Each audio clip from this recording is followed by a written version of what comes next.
បងប្អូនដែលឆ្ងល់អត់ថាសំបុក air ម៉ាស៊ីនឬក៏ engine air filter នេះពេលណាត្រូវផ្លាស់ប្ដូរ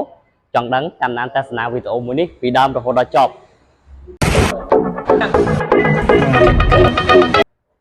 តម្រងខ្យល់ម៉ាស៊ីនឬក៏ engine air filter នេះយើងអាចប្រើប្រាស់បានរយៈចម្ងាយរហូតដល់ 25,000 គីឡូ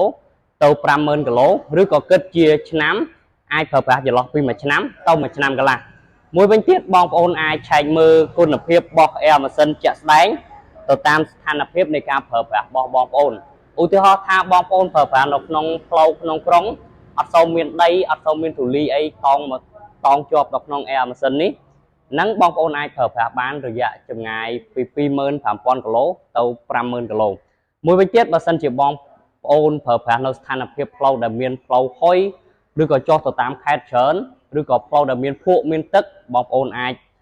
ឆែកមើលតាមស្ថានភាព air filter របស់បងប្អូនជាក់ស្ដែងបានបាទសូមគោរពអរគុណច្រើនសម្រាប់ការតាមដានទស្សនាវីដេអូរបស់បងប្អូនពីដើមរហូតដល់ចប់ហើយកុំភ្លេចយករថយន្តបងប្អូនមកឆែកទាំង38ចំណុចនៅ MCC Cambodia ដោយឥតគិតថ្លៃ